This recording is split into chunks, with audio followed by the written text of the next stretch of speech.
Ethan Cole estaba solo en el taller de reparaciones número 7 cuando la alarma de la estación sonó repentinamente en los silenciosos pasillos metálicos. Levantó la vista de una pieza rota del motor y vio una pequeña nave alienígena girando hacia la plataforma de aterrizaje de emergencia. La nave estaba gravemente dañada, con fuego saliendo de un costado y chispas azules saltando sobre sus alas rotas. Ethan corrió hacia los controles de aterrizaje justo cuando la nave impactó contra la cubierta con la suficiente fuerza como para sacudir toda la estación. Durante unos segundos nada se movió, y Ethan se preguntó si alguien dentro de la nave dañada seguía con vida. Entonces, la puerta lateral se abrió lentamente y una joven alienígena salió entre una densa humareda gris. Llevaba un traje de supervivencia completo de color plateado y negro que le cubría el cuerpo desde el cuello hasta las pesadas botas.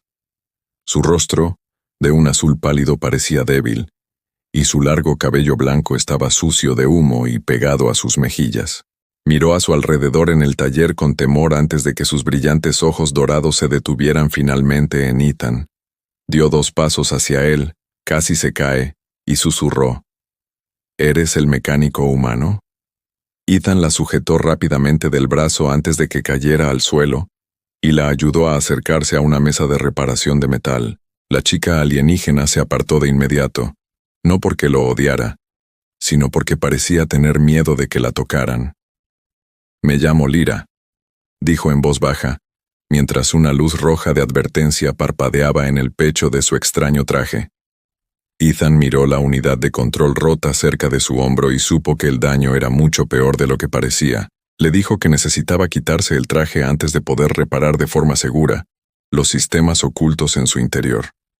La expresión débil de Lyra cambió de inmediato, y un miedo real apareció en sus ojos dorados al escuchar esas palabras.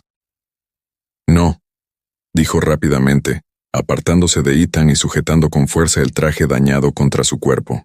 «Puedes repararlo desde fuera, humano, pero yo no puedo quitarlo delante de ti ni de nadie más». Ethan le dijo que las tuberías de refrigeración del interior del traje estaban rotas y que no se podía acceder a ellas desde el exterior. Lyra lo miró fijamente durante varios segundos en silencio antes de preguntarle cuánto tiempo le quedaba antes de que fallara el sistema. Ethan conectó un escáner humano al traje, pero en el momento en que comenzó a leer, extraños números cubrieron su pantalla. El traje controlaba su temperatura, su respiración, su ritmo cardíaco, y algo que Ethan nunca había visto antes.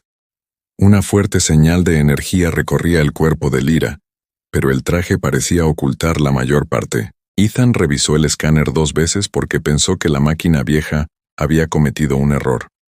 Pero la lectura se mantuvo. Miró lentamente a Lyra y preguntó: «¿Qué es exactamente lo que este traje oculta de los escáneres de la estación?» Lyra no respondió, y ese silencio le dijo a Ethan más que cualquier palabra. Antes de que pudiera volver a preguntar, el ordenador principal anunció que al sistema de refrigeración del traje solo le quedaban 18 minutos. Si el sistema dañado dejara de funcionar por completo, las celdas de energía internas podrían perforar el traje y herir gravemente a Lyra. Ethan colocó sus herramientas sobre la mesa y le dijo que ahora solo había una forma segura de repararlo. Tenía que quitarse el traje dañado, o pronto él no podría hacer nada para salvarla. Lyra se quedó paralizada cuando empezó a sonar otra alarma de advertencia, y el miedo se apoderó lentamente de su hermoso rostro alienígena. Miró hacia la puerta del taller de reparaciones, luego hacia la cámara de seguridad que estaba encima de ellos, como si alguien pudiera estar observándolos. Sin dar explicaciones, se dirigió a los controles de la pared, cerró la pesada puerta con llave y apagó la cámara. Luego se dirigió a Ethan y le dijo: «Antes de que me quite este traje debes prometerme una cosa, humano. Si ves lo que hay debajo, no llamarás a los guardias de la estación pase lo que pase». Ethan sintió un escalofrío recorrer su cuerpo, porque Lyra no parecía alguien que estuviera ocultando una simple herida. Prometió que no llamaría a seguridad, pero solo si lo que ella escondía no ponía en peligro a los demás. Lyra asintió lentamente y comenzó a abrir las placas exteriores dañadas, mientras Ethan se giraba hacia sus herramientas de reparación. Se quitó el pesado traje protector tras una mampara y se envolvió en una gran manta gris de reparación. Pero en el instante en que la última parte del traje se soltó, todos los escáneres dentro del taller de reparación 7 se pusieron rojos de repente. Ethan se giró bruscamente mientras los mensajes de advertencia llenaban todas las pantallas, y sus ojos se abrieron de par en par ante las lecturas de energía imposibles. Suaves líneas doradas brillaban bajo la piel azul pálida de Lyra como haces de luz que se movían a través de su cuerpo. La computadora de la estación comenzó a buscar en sus antiguos registros militares, tratando de identificar la extraña señal de energía biológica. Lyra parecía aterrorizada cuando la pantalla de Ethan finalmente encontró una coincidencia dentro de un archivo marcado Especies extintas, clasificadas. Antes de que Ethan pudiera hablar, apareció un nuevo mensaje.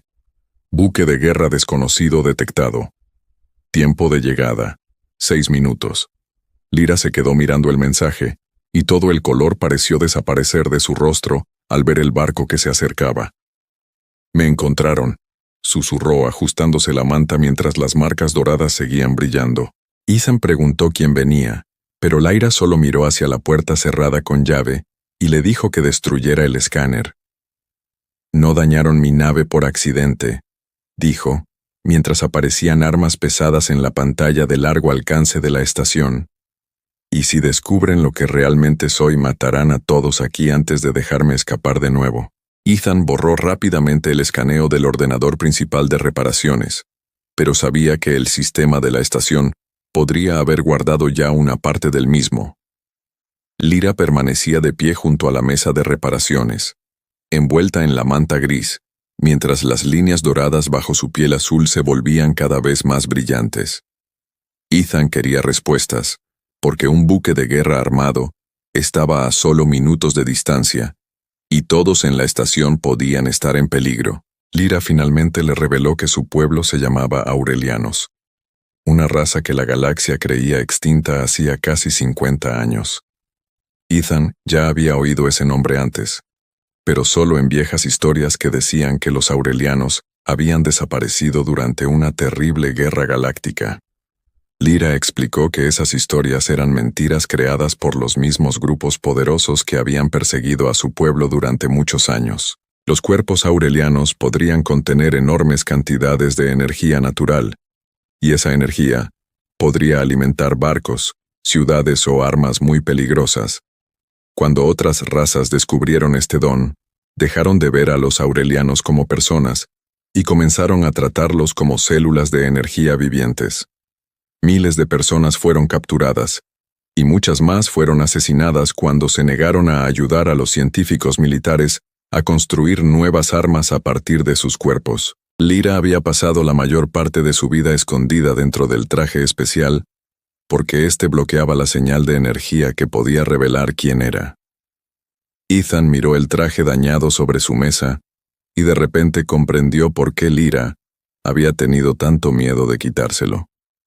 Sin el traje, cualquier escáner militar potente cercano podría encontrarla, y el buque de guerra que se aproximaba probablemente ya había detectado su energía. Lyra afirmó que había escapado de una estación de investigación secreta tan solo 3 días antes, tras haber estado retenida allí durante varios años.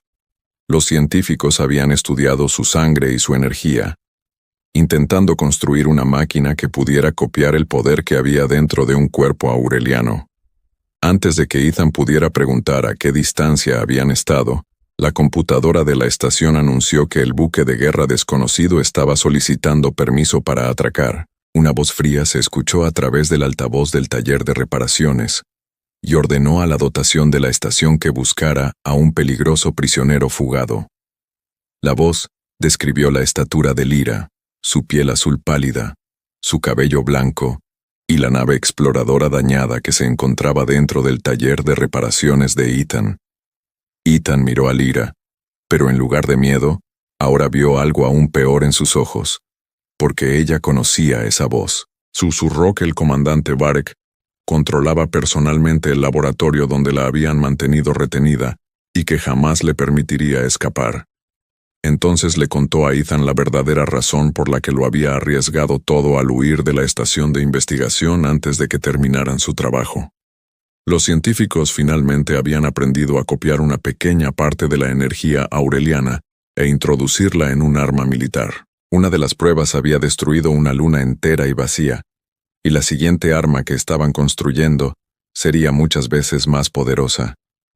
Lyra había robado los datos principales de la investigación antes de escapar, y la única copia estaba escondida en algún lugar dentro de su traje de supervivencia dañado. De repente, se oyeron pasos metálicos pesados fuera del taller de reparación 7, mientras soldados armados comenzaban a avanzar por el pasillo de la estación hacia la puerta cerrada. Ethan recogió el traje roto, miró a Lyra y dijo en voz baja: «Entonces nos aseguraremos de que nunca te recuperen a ti ni a esos datos». Los pasos pesados se detuvieron frente al taller de reparación 7, y Ethan supo que solo tenían segundos antes de que los soldados llegaran a la puerta.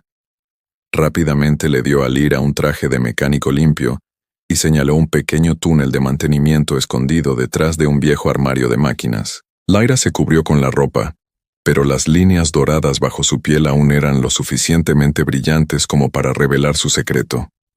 Ethan le envolvió los brazos y el cuello con un paño refrigerante dañado, ocultando la mayor parte de la extraña luz antes de abrir el túnel. «Quédate dentro y sigue avanzando hasta llegar al almacén número 12», le dijo mientras alguien golpeaba con fuerza la puerta cerrada con llave. Lyra entró en el estrecho túnel mientras Ethan volvía a colocar el armario en su sitio y regresaba a su mesa de reparaciones. Un segundo después, la puerta de la bahía se abrió y 5 soldados alienígenas armados entraron con el comandante Varek detrás de ellos. Varek era alto y de aspecto frío. Vestía una armadura gris oscuro y tenía una larga cicatriz que le cruzaba a un lado de la cara. Sus ojos recorrieron la habitación antes de detenerse en el traje plateado y negro, dañado de Lyra, que yacía junto a las herramientas de reparación de Ethan. «El prisionero estaba aquí», dijo Varek con calma, mientras 2 soldados alzaban sus armas y se acercaban a Ethan. Ethan no mostró miedo y le dijo a Varek que había llegado un piloto herido, pero que había escapado por otro pasillo de la estación. Varek, evidentemente, no le creyó, así que ordenó a sus soldados que activaran un escáner y buscaran energía aureliana. Ethan ya había conectado viejas tuberías de calefacción a diferentes partes de la estación, creando varias señales de energía falsas en las cercanías. El escáner mostró de repente 6 posibles ubicaciones, y los soldados, desconcertados, se dividieron en grupos para buscar cada señal. Varek miró a Ethan con creciente enfado porque comprendió que el mecánico humano le estaba ocultando algo. Dentro del túnel de mantenimiento, Lyra se dirigió sigilosamente hacia el almacén, mientras voces lejanas resonaban a través de las paredes metálicas. Estaba a punto de ponerse a salvo cuando el paño refrescante que había pedido prestado se le resbaló del brazo y las marcas doradas volvieron a brillar. Un soldado que pasaba por debajo del túnel se detuvo inmediatamente cuando su escáner detectó una potente señal de energía justo encima de él. Lyra lo oyó llamar al comandante Varek y echó a correr mientras las alarmas de advertencia se activaban en toda la estación de reparaciones. De vuelta en el taller de reparaciones número 7, Ethan vio la nueva señal en el escáner de Varek y supo que su sencillo truco finalmente había fallado.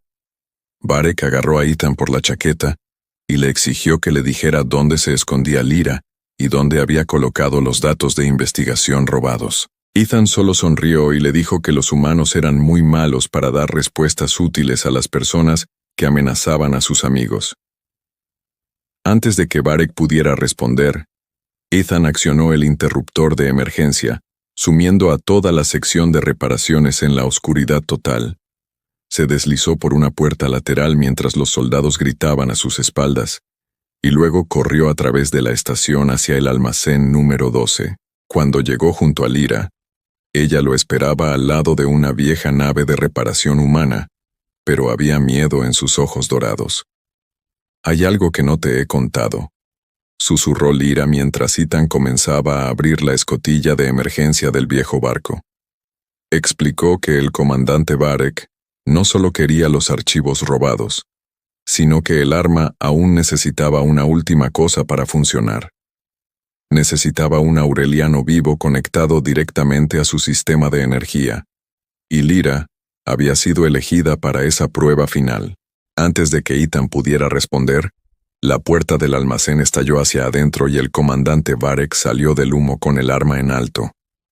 Miró fijamente a Lyra y sonrió mientras decía: «Tu pequeña huida ha terminado, y esta vez el humano muere primero». El comandante Varek alzó su arma hacia Ethan, pero antes de que pudiera disparar, Lyra liberó repentinamente una brillante ola de energía dorada desde su mano. La explosión impactó en el suelo metálico que había entre ellos y llenó el almacén de luz blanca, humo y chispas. Ethan agarró el brazo de Lyra y la arrastró hacia el viejo barco de reparaciones mientras los soldados de Varek disparaban a través del humo que tenían detrás. La pequeña nave no había volado en años, pero Ethan conocía cada una de sus piezas rotas, porque la había reparado muchas veces antes. Encendió los motores, abrió las compuertas de la bahía de emergencia y empujó la vieja nave al espacio, apenas unos segundos antes de que los soldados llegaran hasta ellos. La nave de guerra de Varek lo siguió rápidamente, y potentes disparos pasaron cerca de la nave de Ethan, mientras éste se movía a través de un campo de restos de la estación espacial. Lyra le advirtió que el viejo barco de reparaciones jamás podría superar en velocidad a un buque militar, pero Ethan ya sabía que correr no era suficiente. Se giró hacia un peligroso campo de restos metálicos, donde cientos de barcos destruidos habían estado flotando durante muchos años. Los pilotos militares normalmente evitaban esa zona porque sus grandes aviones no podían moverse con seguridad entre los trozos de metal rotos. Ethan sonrió levemente y dijo que los humanos a menudo sobrevivían porque estaban dispuestos a ir a donde barcos mejores temían ir. Mientras la nave de Varek disminuía la velocidad tras ellos, Ethan finalmente tuvo tiempo suficiente para observar el traje de supervivencia, plateado y negro dañado de Lyra. Lo colocó sobre la mesa de reparación y descubrió que su sistema oculto estaba demasiado dañado como para volver a funcionar con piezas extrañas. Lyra parecía preocupada porque, sin el traje, su energía dorada seguiría revelando su ubicación a todos los escáneres a su alrededor. Ethan abrió varias cajas viejas y sacó tubos de refrigeración corporal, cables de alimentación, baterías de emergencia y piezas sencillas para el control del motor. Le dijo que no podía reconstruir el traje original, pero que podía hacer algo lo suficientemente rudimentario como para mantenerla oculta. Lyra contempló las sencillas partes humanas y preguntó cómo un equipo tan antiguo podía reemplazar la tecnología fabricada por su avanzada gente. Ethan explicó que las máquinas alienígenas estaban construidas para funcionar a la perfección, mientras que las máquinas humanas a menudo estaban construidas para seguir funcionando incluso cuando todo salía mal. Durante la siguiente hora, conectó manualmente los tubos de refrigeración mientras Lyra le ayudaba a sujetar las secciones dañadas del traje. Poco a poco, el brillo dorado bajo su piel se fue debilitando, y la nave de Varek comenzó a perder la clara señal que había estado siguiendo. Por primera vez desde que llegaron a la estación, Lyra miró a Ethan con verdadera esperanza, en lugar de miedo. Entonces Ethan encontró un pequeño chip sellado, escondido en lo profundo del traje, cerca de la unidad de energía dañada.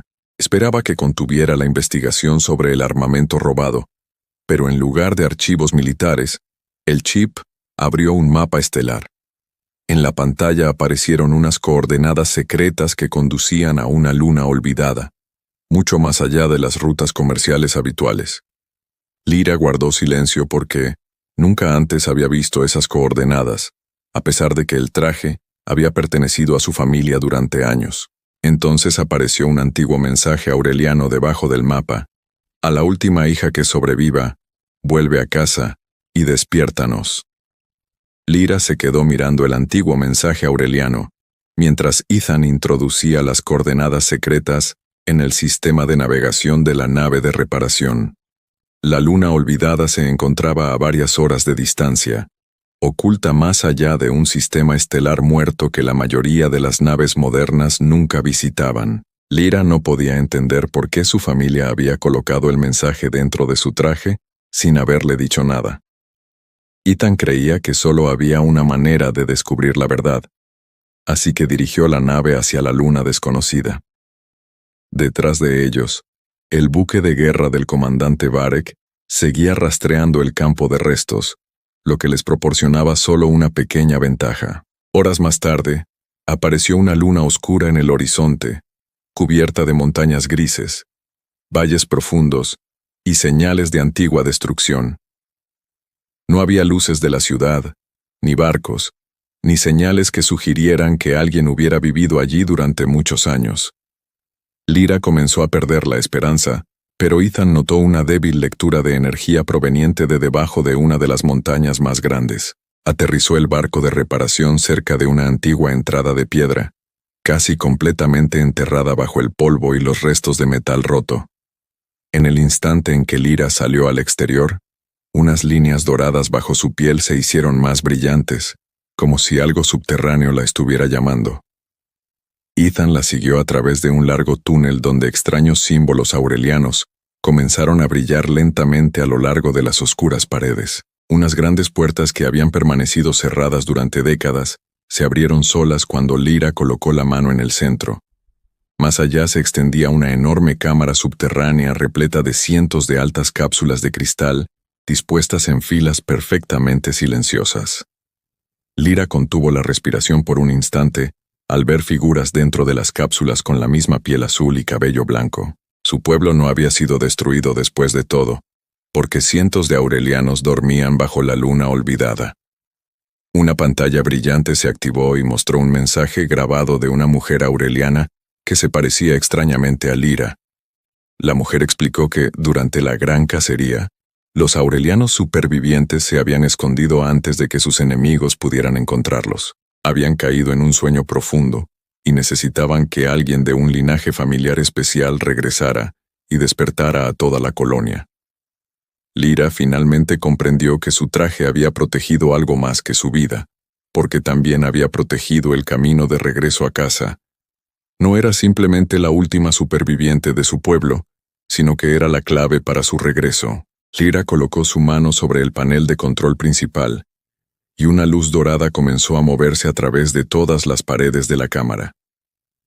Una a una, las cápsulas de hibernación comenzaron a despertar, mientras Ethan observaba cientos de señales cardíacas aparecer en la pantalla. Por primera vez en 50 años, el pueblo aureliano perdido comenzaba a regresar a la galaxia viviente. Entonces, la nave de Ethan envió una alerta de emergencia desde la superficie, mostrando varias naves militares de gran tamaño entrando en la órbita de la luna. La voz del comandante Varek llenó la cámara y dijo: «Gracias por encontrarlos para mí, Lyra». La voz del comandante Varek resonó en la cámara subterránea, mientras naves militares rodeaban la luna olvidada por todos lados. Ordenó a Lyra que detuviera el proceso de despertar y saliera a la superficie antes de que su flota abriera fuego contra la montaña. Ethan revisó la pantalla principal y vio que cientos de aurelianos aún se encontraban débiles dentro de sus cápsulas de sueño abiertas. Aún no podían luchar, y moverlos antes de que despertaran por completo pondría en peligro la vida de todos los que se encontraban en la cámara. Lyra miró a Ethan con miedo, porque sabía que Varek destruiría a su pueblo antes que dejarlos escapar de nuevo. Varek le envió un mensaje privado a Ethan y le ofreció suficiente dinero para que abandonara la luna y no volviera jamás. Prometió que la humanidad recibiría tecnología avanzada si Ethan entregaba a Lyra y a los aurelianos dormidos sin luchar. Ethan escuchó en silencio antes de decirle a Varek que los humanos habían aprendido hacía mucho tiempo que algunas cosas valían más que el dinero. Finalizó el mensaje y activó el sistema de comunicación de emergencia de su pequeño barco de reparaciones, estacionado a las afueras de la montaña.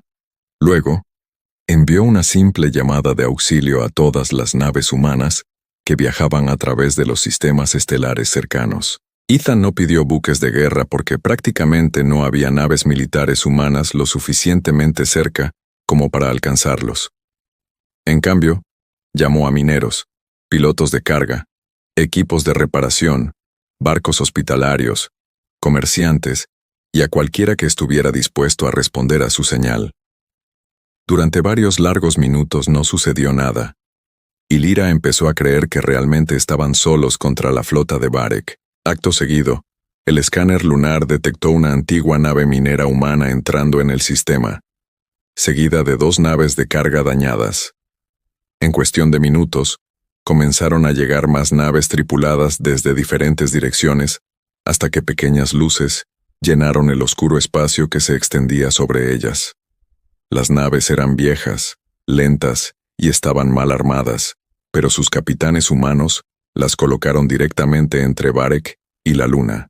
A continuación llegó un transporte sanitario, seguido de barcos de reparación que llevaban a trabajadores que nunca habían combatido en una batalla en su vida. Varek se rió a través del canal abierto y les advirtió que su flota podría destruir sus barcos en tan solo unos minutos.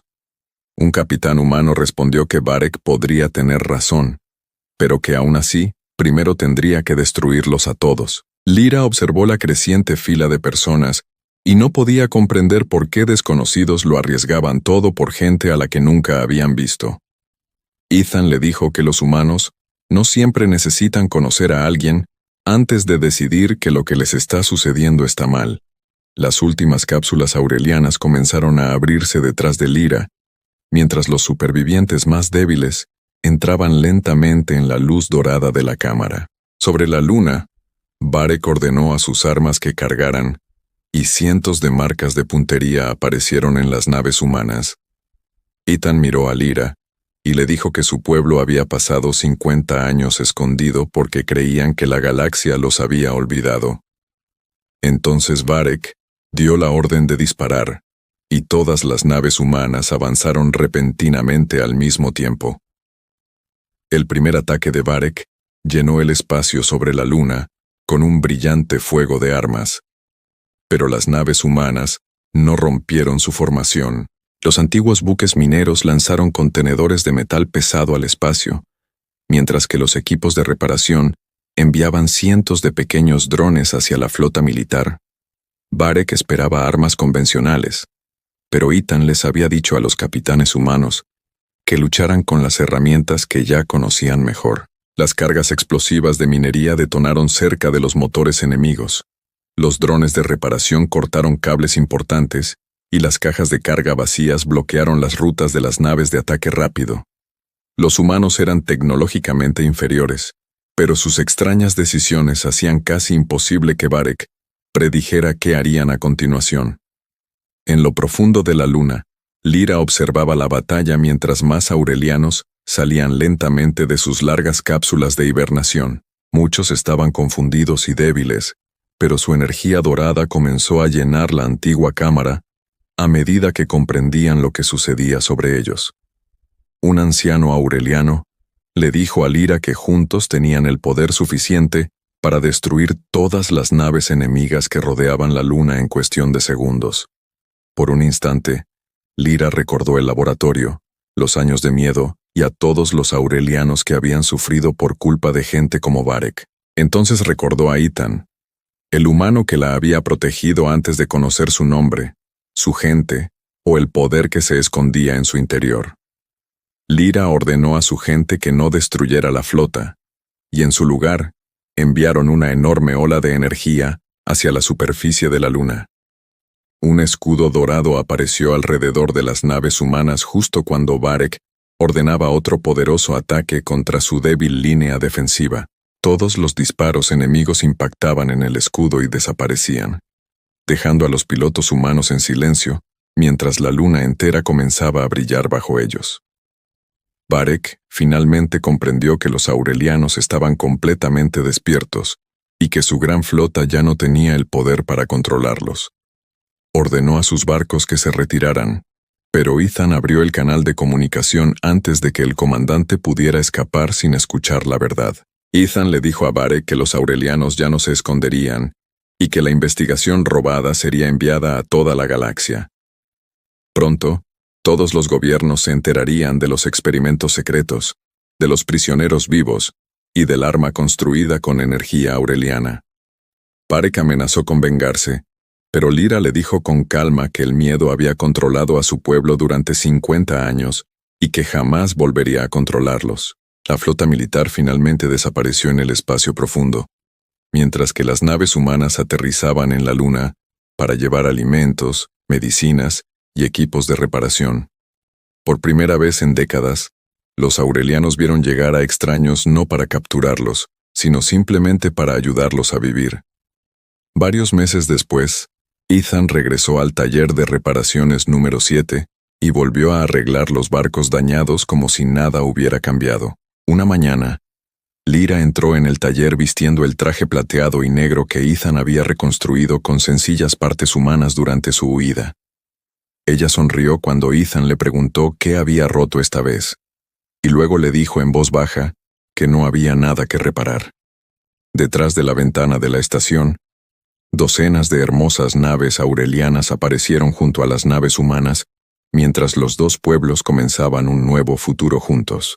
La galaxia había visto en el pasado a los aurelianos como armas, pero un mecánico humano vio en ellos a una niña asustada que simplemente necesitaba ayuda. Lyra miró a Ethan y dijo que su pueblo recordaría a la humanidad por una razón sencilla, por encima de todas las demás.